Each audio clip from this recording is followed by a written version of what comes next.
I feel that I have to give a bit of context leading up to the cheating. If not for you, for me, as writing is very therapeutic for me, and I need more trauma therapy than I've ever needed in my life.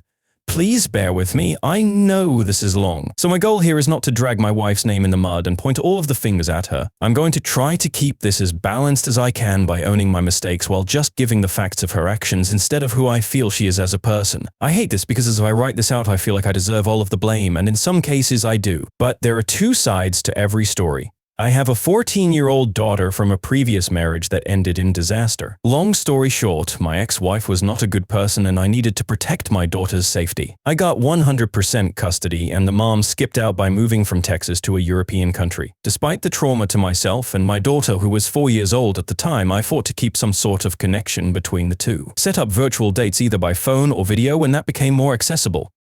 She hasn't always been present for our daughter, but it wasn't like her two other sons from two previous relationships, where there has been zero contact for 12 and 16 years respectively. So needless to say, I was happy to be moving on with my life. It took me about 3 years, but I found what I felt was a tremendous woman who could potentially fill in as a mother to my daughter. This woman soon became my wife 2 years later. I tend to find really good things in people despite their flaws. They have so many flaws. Who am I to judge? I want someone who can see the good things about me and not sweat the small stuff. So my wife was to her core and fell in love with her. She is the most hardworking person I've ever met. Things didn't start off very well in the stepmother-daughter arena because at this point my daughter as biological mother was pulling away. She stopped paying child support and stopped showing up for some virtual dates. I was quickly placed in the middle between a 7-year-old little girl who didn't understand why her real mom wasn't around and a woman I was falling in love with. So the next 3 years was incredibly intense and I did not handle the stress of that very well, as my soon wife told me all of the things I did wrong on raising my daughter all by myself. So I did the best I could do all. Over the next couple of years in this new relationship, my father lost his wife to lung cancer, my stepmother who was like a mother, me, and my father who got diagnosed with emphysema. He lost his house and I had him move in with me. So, at this point it's me, my new wife, our newborn baby son that we just had, and my daughter from a previous marriage, Maya. So I handle my stress in two ways. I either overeat because I grew up incredibly poor and never had any food, or I get very loud and angry and yell. This is my biggest struggle and I work on it every single day. There have been days where I was angry of the time because not only was I placed in the middle between my new wife and daughter, but my wife and father, who isn't very easy to live with, the larger I grew. In weight gain, the more I grew angry from the overwhelming stress. It got to a point where I yelled at my preteen daughter a lot. So I got in her face. I said hurtful things and I scared her unintentionally because I couldn't take the middleman stress my wife placed me in and the attitude I was receiving from my child. I even temporarily kicked my father out of the house for a year, who wound up being homeless and living out of his car. So I was afraid every single day that I'd find him dead in his car because he had no place to go and slept in the parking lot to our apartment in the winter. More recently, things have been rocky with my wife for years, and at this point we now have a 2-year-old son, and found out she was pregnant with our youngest son. She started seeing a marriage counselor and been going to therapy solo as well. Just before Christmas 2019, we were under a great deal of stress. Things were still bad between her and I. We barely had sex for the last 3 years, maybe 30 times in that time period. I just stopped watching to maintain the time period. Despite the stress, I felt the therapy was helping and my anger was well managed but wasn't completely disappeared. Around this time, our youngest son contracted the flu and couldn't stop throwing up. We had to hospitalize him and he wasn't discharged until nearly midnight on Christmas Eve/day. To top it off, my wife got the flu, and so did I while sleeping on a tiny, uncomfortable hospital couch. For my mother-in-law was also in town, who I absolutely loathe, and she got sick. Tensions were high, and despite everything going on, my wife found ways to push every button that I had when we got home. She kept telling me that she couldn't rely on me to take care of our son, despite me telling her to go home and rest since he was sick, as I continued to sleep in the hospital next to our little boy who had just turned 2. I confronted her about her accusations, and she showed no remorse for it and continued to push those buttons. So I had a car seat next to my feet where I was standing, and I picked it up and threw it on the opposite side of the house in frustration away from my wife. I had no idea. But my mother-in-law was laying on the couch by where it landed, and despite how I felt about her, I felt horrible for what I did. I then had to put up with my mill telling me that I needed to be on medication. I was on medication, and act as if I was the only one at fault here. I wasn't. Privately, I got my wife to admit her actions that led to the argument. But when it came to her mother, she refused to stand up for me as the mill berated me. And with my mill, it was a case of the pot calling the kettle black to the extreme. The whole situation was really bad, but this incident was a turning point for my anger. For the last 7 months, my anger has been mostly controlled. I was truly becoming a strong father figure and a loving husband. I was able to fully open up to my therapist about my past that I had repressed and discovered that I had an entire childhood of sexual and physical abuse. I've been sodomized by a family member, I was raped by kids down the street from my grandparents' house, and I was molested by a guy at a motel where we lived. I also recalled that I was physically abused by a babysitter for a while, and I was even abused by my mother. This is why I've been so angry, and I was making a huge breakthrough in my life. I was so proud to share my progress and self-discoveries with my wife. My wife and I have been working from home during the quarantine, and as you can imagine, the tensions have been high. For the last couple of months or so, she's been spending a lot of time away from the house, anywhere from up to 4 to 5 days in a week. She's either going to work out with our daycare provider who she is friends with or going out with co-workers. I felt that the space between us was a good thing since we've been cooped up for so long. I felt my marriage was getting back on track. We even started to have a little more sex after some heart-to-heart talks about how my weight and her weight had impacted the pleasure for her. It really all made sense because her whole life she's never been a very sexual person. Due to her own sexual traumas, I was feeling so good that I was even writing a self-help article to share my discoveries with others so I could help anyone who needed it. Over the last couple of weeks, I started to grow suspicious of my wife's outings. A lot of things didn't add up. She started tucking her phone away when I walked by her, which she never did, and the conversations between us just felt different. A week before our anniversary, she had plans to go eat dinner with a co-worker we both knew. She kissed me goodnight and told me that she loved me. It wasn't a quick peck of someone you're obligated to kiss. There was love in there, or so I thought. Her dinner ran late, and it turned into a text message of her telling me she was going to play pool and that she loved me while sharing some kissy emoji, which was completely out of character for her using those emojis. These are using emojis. Yes. I knew something was wrong. It now turned to 12:30 a.m. when she should have been home around 9:10 p.m. and I still hadn't heard from her. So I had put both our sons to bed and I sat up waiting for her, extremely concerned because she did not return any of my text. So I was able to log into her Google account and ping her device to see if she was in a location that would raise concerns like being in an accident or broken down. She was in a town 40 miles away from our house, far from where she said she was supposed to be. I got in my car and drove over there to see if I could find her car. I arrived at 1 a.m. and was able to locate her car parked in front of a house I did not recognize. It was around this time that my daughter texted me asking where I was. I don't know what it was about the conversation with her, but I felt she knew more than what she was saying. So I kept telling her I was looking for her mother because I was worried and it wasn't like her to be gone so long. So my daughter kept trying to convince me that she was all right, and she's probably just hanging out at her friend's house. The more we talked, the more I grew suspicious that my daughter was holding back. So because of this, I pretended to be more panicked than I really was at that moment. So I told her I was going to call the cops because I was afraid that maybe she was kidnapped or got into an accident or something, even though I was standing behind her vehicle. I paced behind my wife's car for roughly an hour, and it was now 2 a.m. She still hadn't come out. Her car used to have an issue where if you opened the car door, the car alarm would go off. I opened the door and I remembered that we had gotten that fixed. No alarm went off, so my hope was she would come out and I wouldn't have to knock on a stranger's door to see if my wife was there. So I desperately didn't want to go to anyone's house. The light in the car came on and I could see her youth baseball bat she had for protection was sitting upright. At this point, I was still unsure if she was cheating on me. I was pretty sure she was, but there was a part of me that was holding out hope. I grabbed the bat and paced back and forth for another hour while my daughter was on me, constantly concerned about why I was out looking for her. It felt like she was protecting her and kept telling me that I was overreacting. The more she told me I was overreacting, the more I acted panicked. She eventually told me her mother was out with a guy and gave me his address. The address that I was at. Guys, my wife told our daughter in advance she was spending time with a guy she met on a dating app and they both kept it from me. So my heart instantly sank and I walked up to the door. My daughter tried to convince me that they were just friends. I told her that she doesn't get dressed up the way she did to go drinking with a guy that she just wants to be friends with. While I was pacing, I could see a half-naked man walking back and forth. I decided to bring the bat with me for my protection.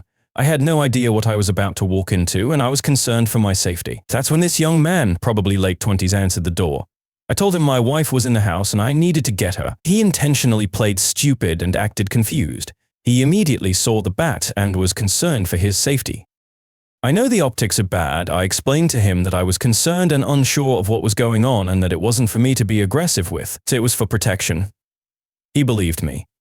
It was at this point he said that maybe she's in his roommate's room. He told me that I didn't need the bat because he was very scrawny, but I refused to let go of it. He let me in the house and pointed to his roommate's bedroom.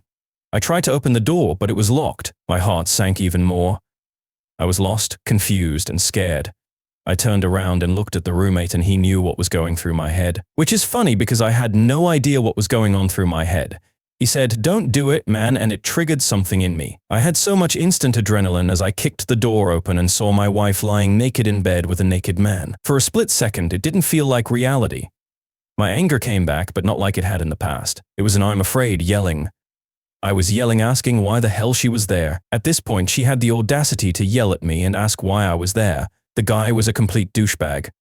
He got up holding his dick and was giving a lot of smirks and making snide comments. It took everything inside of me not to react violently. I'm not a physically violent person, so it wasn't in me to do so, but I gripped that bat tightly as he walked out of the room. My wife continued to yell at me and even demanded that I leave the house so she could get dressed. So I couldn't fathom how this conversation was playing out, but I reluctantly walked outside so I could get my wife out of the house. She's stubborn, and I knew she wouldn't leave if I didn't step outside. I stood outside that front door waiting, and I saw the guy walking to his garage because there's a house window from the patio to the garage. Then I watched my wife walk in there fully clothed. She hugged him and apologized to him for my actions. She had no idea I could see.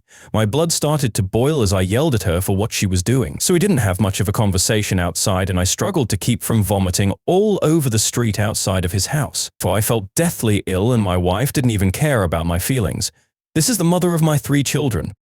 This is the woman that I promised to spend the rest of my life with. This is the woman that I am deeply in love with, and she was treating me with a coldness that I've never experienced from her before. I didn't see the woman who kissed me goodbye and told me she loved me. I saw hate, so I saw the disgust.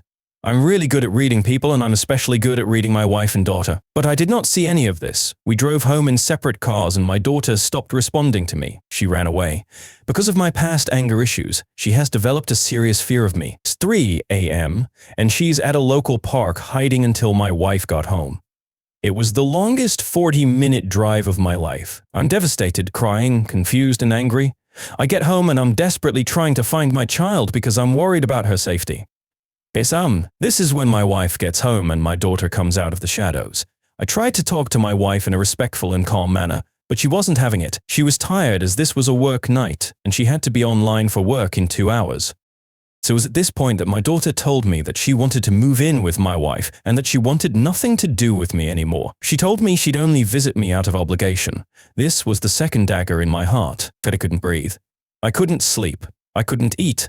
I didn't eat anything for 7 days and lost 17 pounds. The very smell of food made me nauseous. I got my wife to talk a little bit, and she told me her plan was to legally adopt my daughter with the intention of being a family and then divorce me and take her from me. I later found out that my daughter was texting my wife and telling her she was trying to record my phone conversation with her to use against me in a court of law. So the conversation was a phone conversation I had with her while I was finding my wife in bed with another man, and I had to wait outside his house while she got dressed. I was being conspired against. I felt betrayed. The last week and a half have been incredibly challenging. So I drove to my hometown to be with my 3 kids and family through this tough time, and I learned a lot from my daughter. Here I learned that my wife had been bad-mouthing me to her for a while now. They have been making fun of my body issues and sharing text conversations she was having with the guy she was sleeping with. They both kept referring to me as insane and crazy, like I was at fault here. So I can't imagine how someone can drag a child into a very adult situation. As intelligent and mature as my daughter is, she's still a little girl. She doesn't understand any of this, and she's only getting one side of everything. My wife and daughter have really bonded because my wife has been spending our money on things like Starbucks so they could spend time together. But it wasn't about the money, but it was about the quality time spent together. Whenever I wanted to spend money, I was always told we were broke. So my wife obviously controlled the finances. I felt broke for 7 years now, but somehow she was always able to buy things on Amazon. My daughter absolutely has the right to be upset with me for the things I've put her through, but I feel it has been escalated by a shared experience with my wife while she bad me. If my daughter was at a 4 out of 10 on an unhappy scale with me, the conversations with my wife bumped her up to a 10. My daughter even told me she encouraged my wife to seek male companionship. My anger has been bad throughout her life and I'll pay for that for the rest of my life, but it hasn't been anything that has warranted the treatment I've been receiving. So if you ask anyone who knows me, they will tell you how much I love my children and how I would do anything for them. Now my wife and daughter are wanting to put her in our divorce decree. A non-biological daughter in our divorce decree. They want to make it legal. I'm so lost, confused, angry, lonely, hurt, and flabbergasted. I don't know how this story will be received here. I'm sure there will be some who rail on me about my anger and my actions, and those who are just as shocked as I am. I had hoped I would feel better after I typed this out, but I don't. I'm an absolute mess, and the person I need the most to help me get through this hates me, and I have no friends in this state that I can turn to. This hurts. Eat it. We're amicably getting a divorce.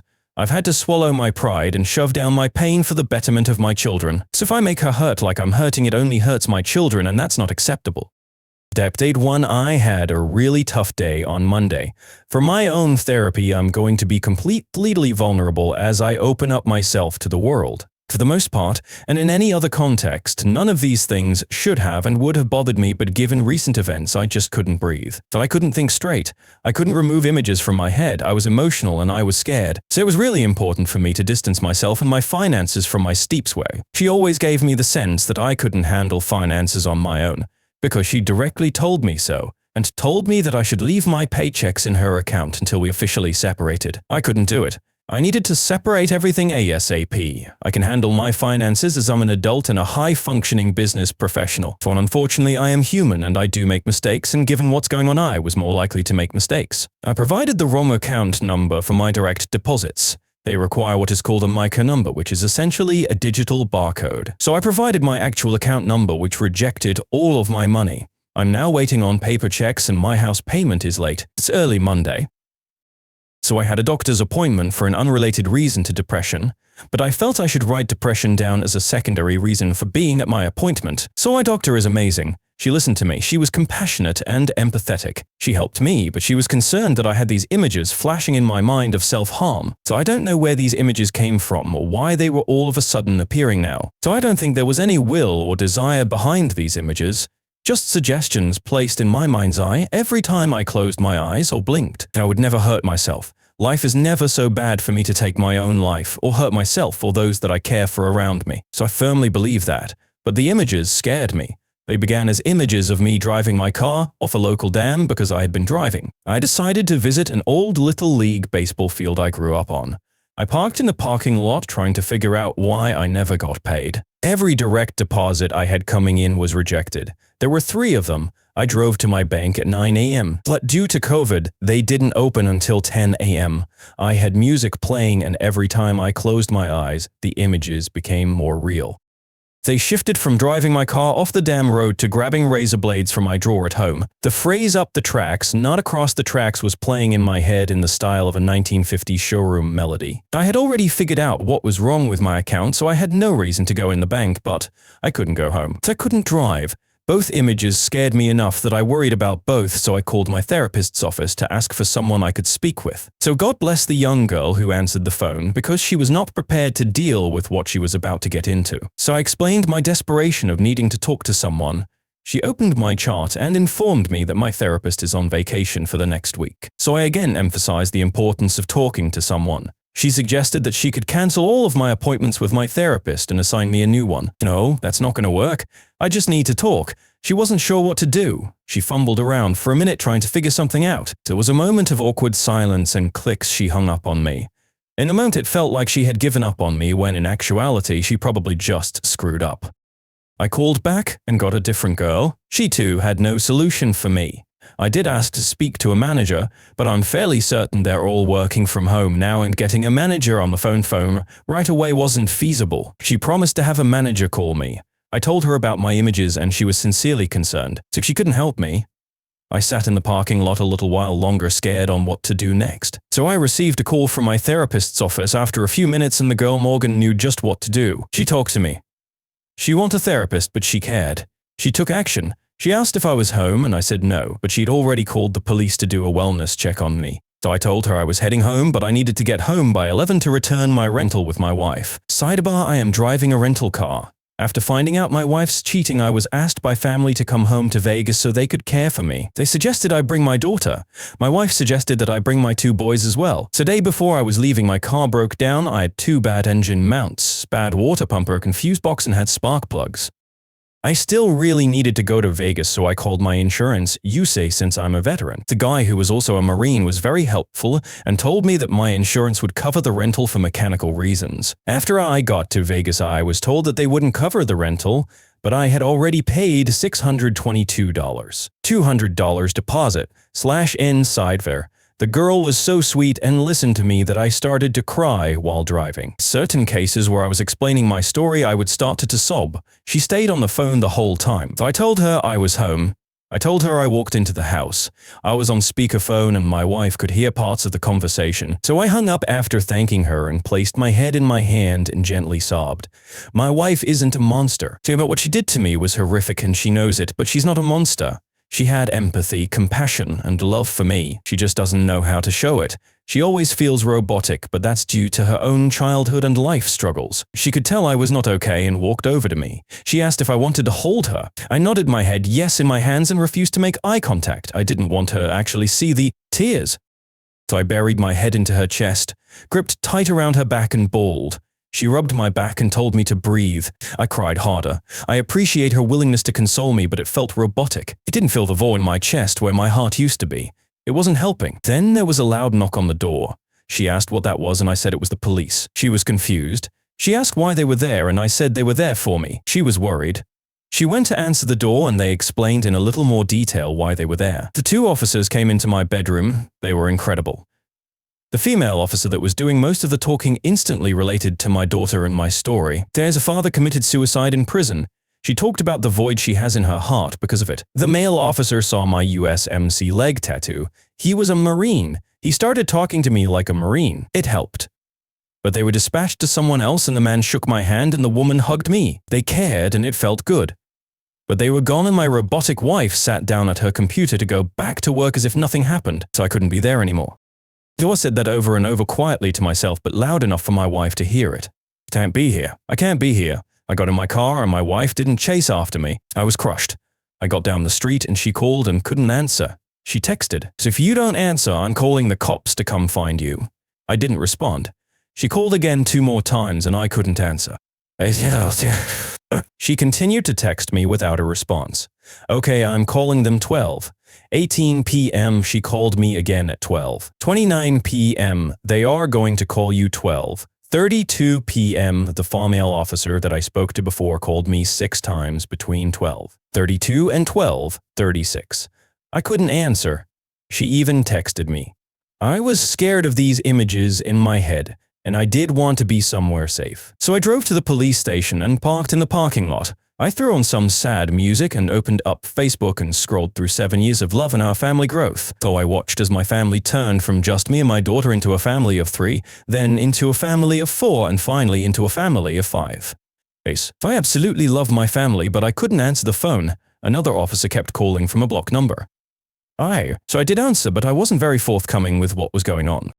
I eventually hung up on him. I needed to get away. My family and I took our first family vacation up the Pacific Northwest last August into Vancouver, Canada.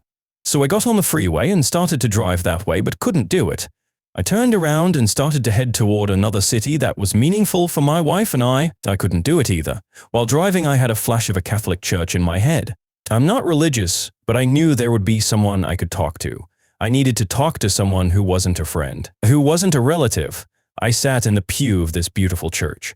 I had a moment just for me. It was peaceful and relaxing. It quieted the images in my head while I sat there. I could breathe a little better. Eventually, I started to look around and no one was coming to us being to check on me. So it wasn't like you see in the movies. The wife texted me again and called, "I can't help you if you don't talk to me." I went to the administration office and asked for a priest or a confession booth or something. The nice woman said that there was only 1 priest today and he was out to an emergency. She said there would be 2 priests tomorrow and asked if I wanted to make an appointment. I politely said no and walked away. It was almost 2:45 p.m. and I knew my wife had an appointment for the dentist at 3:00 p.m. I got on the freeway and decided to head to that city I mentioned before. At this point, my family had been notified about my absence and started to call me and text, pleading for me to answer. I couldn't. I got into the slow lane because I couldn't continue to drive. Miraculously, my wife drove right by me on the freeway on the way to her appointment. Just I needed to be close to her, so I followed her. I parked in the parking lot of the dentist office, and I needed to see how worried she was. I needed her to feel the same level of anxiety that I felt the night I couldn't find her while she was cheating. But it didn't feel right. I couldn't sit there and stare at her car from the corner of the parking lot, so I drove back to the church. So I sat in the same spot again in the pew, and the priest showed up. He pulled me into a room to talk, and I shared with him my story. At this point, my entire family is freaking out, but I had to talk to this priest, so I told him everything. He was also very compassionate. He explained that none of this was my fault, that I don't need to think about self-harm. Please answer your phone or come talk to me 4:24 p.m. Why are you ignoring me? 4:36 p.m. I'm getting to the end of my story with the priest, and he's giving really good life advice, and I look at my phone again that's sitting on my lap. The wife texted me again. We need to take the rental back. This is what you're concerned with now. The priest saw me breaking down and said he couldn't let me leave. He was mandated to call the police. So we agreed he could call them. They showed up and I shared my story with the two officers. The one male officer doing all of the talking was also 29 years old, like the female officer earlier in the day. So this time he was able to relate to me. He was also a Marine and he'd gone through almost the things I'm going through. So I got these cops for a reason. Before they arrived, I finally called my wife and let her know that I was okay. So I told her I was going away for a while and she needed to come pick up the rental. She grabbed a mutual friend and came up. She told all of my family that I was all right. The moment I saw her in the same car as our friend, I broke down. She stepped out of the car and I could not face her. Physically. So I physically could not have my chest face her direction. I couldn't have her see me like this. So with our friend and my wife stood in the parking lot, and the cop stopped them from walking up to me as I slid my body behind a pillar and wept. The deputy asked if it would be okay if my friend came over to me, and I nodded yes. So the closer she came, the harder I cried. She grabbed me and I broke down. She held me up, kissed me on the cheek, and let me sob. Could I feel the warmth, love, and concern from her? My friend asked if I wanted my wife to come over. I wanted my wife to come over more than anything. I've absolutely killed myself to be a better person for her, and I want her in my life. Sigh. I wanted to fix all of the things I've done wrong, and I can't.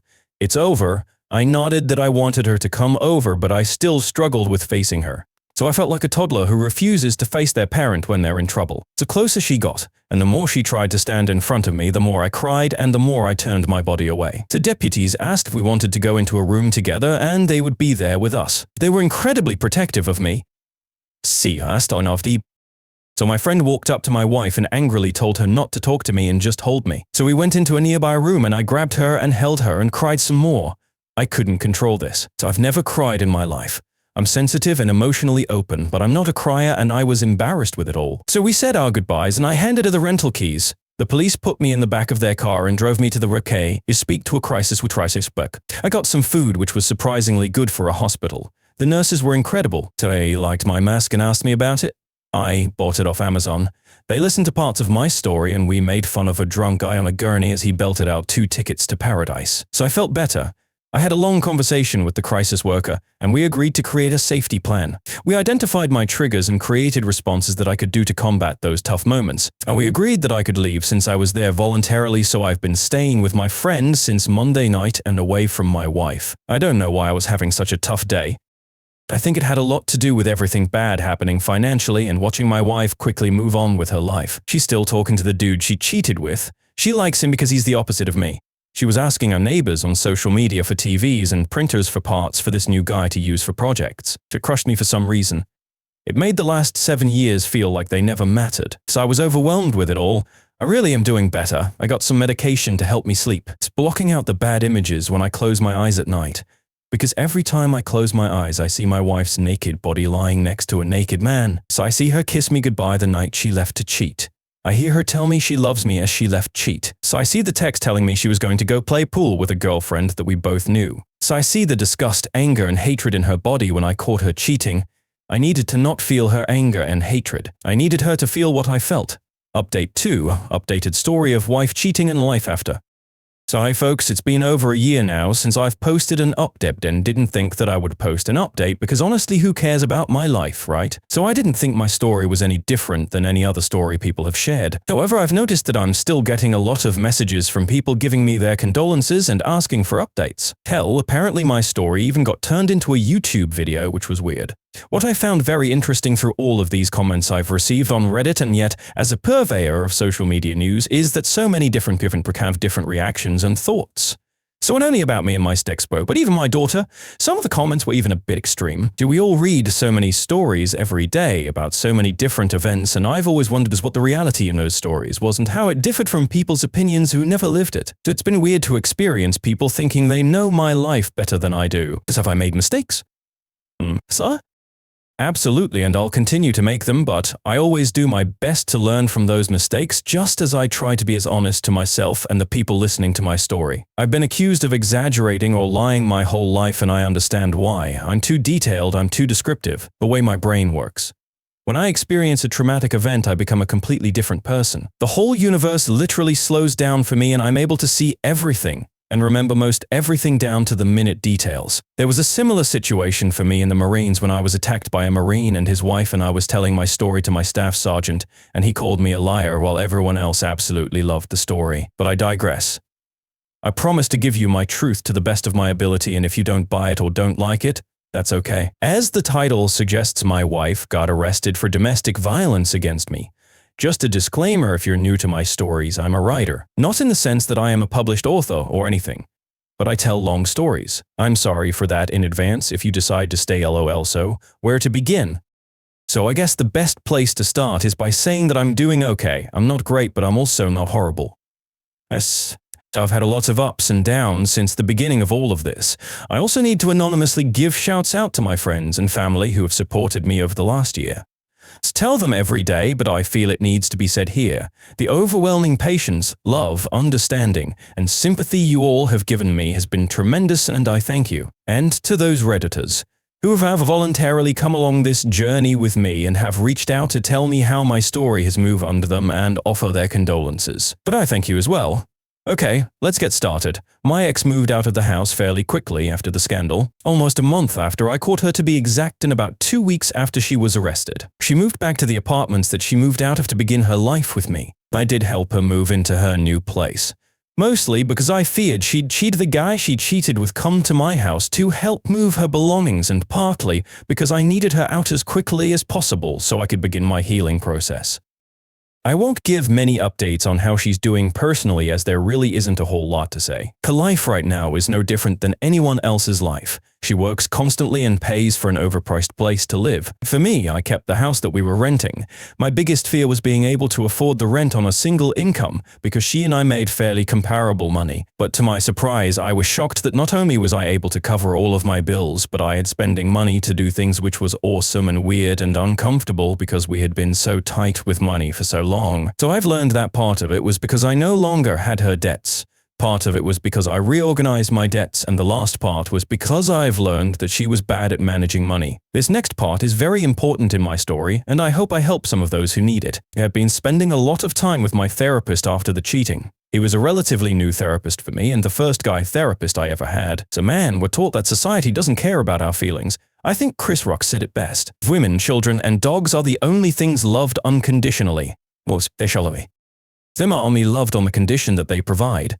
As a result, men have 3 times higher suicide rates. Not many people ask us how we're doing, and if we do share how we're actually doing, the people don't care. That's why most of us just say, I'm alright.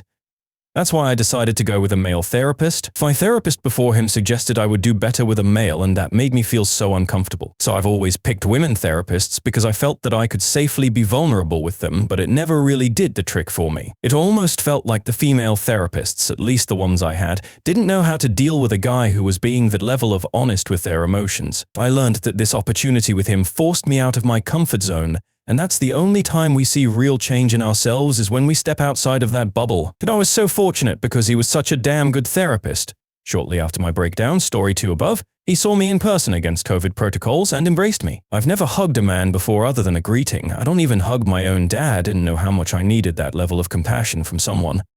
But here are some of the ups and downs I was mentioning though. He retired shortly after, and I have yet to find a good replacement for him. I have a new therapist, a female that I adore. I think she's great, but she's booked out so far in advance that it just makes it hard to build that bond. So I've spent a lot of money and time trying to create a peaceful environment around me and focus on my self-care. So unfortunately, I spend an inordinate amount of time in my room, 8 hours for sleep, 8 hours for work, and I'm so exhausted of late to do anything that I'll stay in my room outside of work hours to watch TV or play games on my computer. So I took an idea from TikTok and completely built clouds all over my ceiling, which is fairly large, that it took me about a month of off and on work to complete. I'm not super handy or a DIY person, and I made some tiny mistakes, but honestly I do love it. I bought Bluetooth LED lights and an essential oils diffuser with Bluetooth and a premium sound AMA or Echo and hooked them all up. Tell it to rain and the LED lights mimic lightning. The speakers play thunder, which hit pretty hard with the premium sound. And I found some oil that smells like rain that the diffuser uses. I also bought a 50 inches Amazon Fire Stick TV for my meditation. I found a channel on YouTube called Meditative Mind that is very relaxing and has gorgeous visuals. So I'm also in the process of building a smart mirror. I'm tweaking it a bit and adding a touchscreen sensor to the frame of the mirror and adding Alexa with blue LED lights that trigger on the wake word. My goal was to try new things that I don't normally do, and I've been enjoying it. So update 3, the kids and divorce. Moving on. Things with my kids are pretty good. So my young boys are adjusting to the separation fairly well. They're both in daddy's boy phases and want to spend all their time with me. I'm sure in a few months they'll go back to being mama's boys. My daughter is doing okay. So there were a lot of negative comments about her. I'd like to ask that they not continue if at all possible. She was really put in an impossible situation, and no one here has walked in her shoes, not even me. She and I have both grown tremendously as father and daughter, and I'm so proud of her. So we're both getting the help we need. She really is a great kid. As for the divorce, we both agreed to be amicable.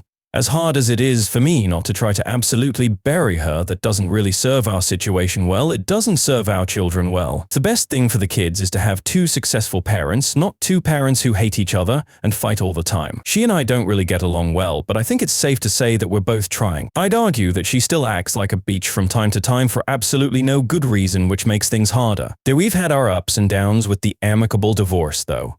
We decided to split the costs 5050, but she was getting to a point where she wasn't wanting to pay for a while.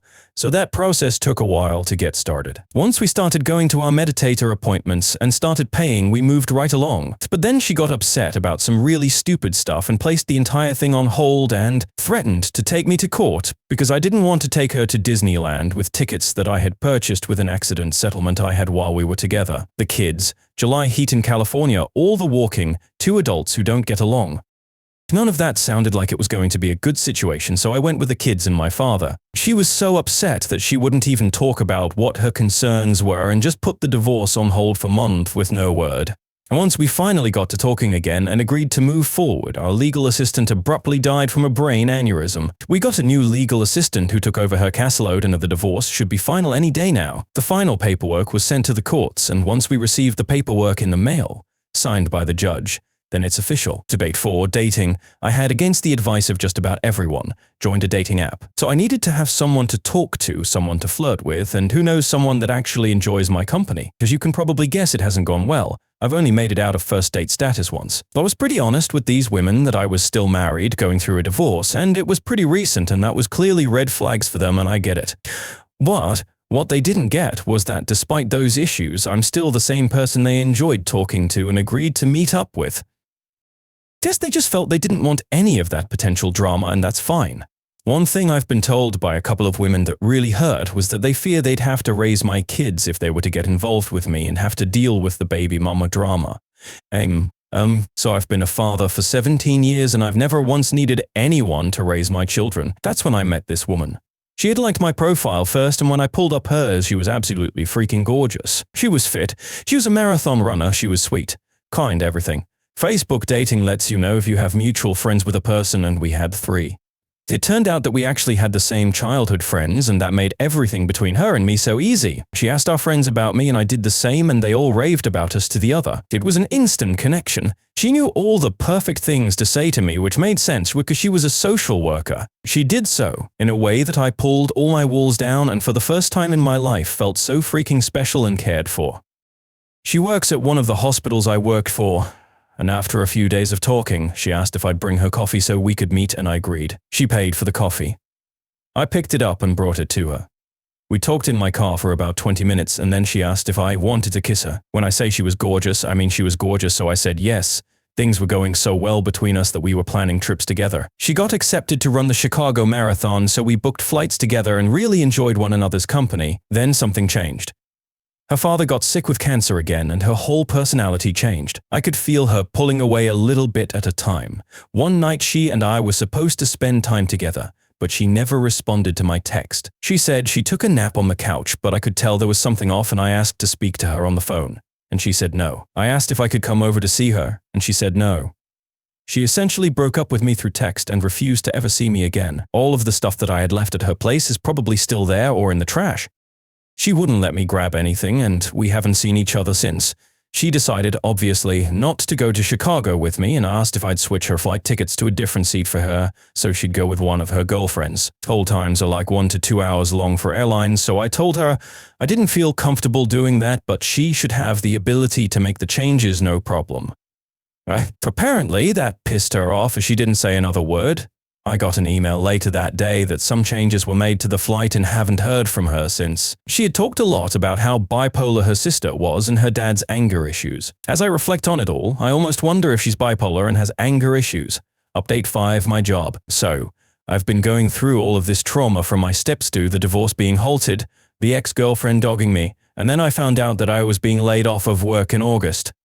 This was the third round of layoffs for my company, and I had felt I was pretty safe because our team was the only team that was allowed to hire because we had so much work that needed to be done, and for my particular job, I was the sole person providing support for 50,000 employees. But even I wasn't safe from the layoffs. They made me train my replacement and gave me a severance. This was a job that I loved and a company that I absolutely loved working for, but it was boring. There wasn't much work for me to do, despite being the sole support for the whole system. As long as the system was working as it should, no support was ever needed. I was bored but content and loyal. When they say some doors close so others can open, they mean it. I started looking for a new job and I landed one at a phenomenal company that's literally a golden ticket on my resume. I doubled my salary and have been able to truly work on my self-care. I bought a new bicycle for trail rides and just bought a 2020 Trainee 1 Subaru Rux STI, my dream car. Volunteer work and other efforts to do new things. I signed up my oldest son earlier this year to play T-ball and I coached his team. So I absolutely loved baseball and I was quite the stud as a young man playing, so I was excited to coach for my first time. I absolutely loved it and I got such a great reception from the kids and their parents. Signed up again for next year, my youngest son will be playing his first year. When I say he's excited, I mean he's super excited. He even busts open the door when I'm going to the bathroom to ask me if I'll coach him next year, LOL. One of the moms even asked me out, although I didn't really feel a connection. Treatment's one of the things my therapist suggested before he retired was a program called esketamine, which is essentially microdosed ketamine. It's typically used for people who have been resistant to antidepressants. My experience has been life-changing and I highly recommend it to anyone who is interested.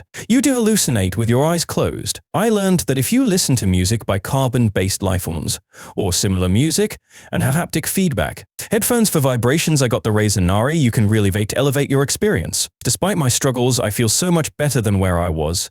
I really think it saved my life. So I'm calmer, more level-headed, happier, and focused.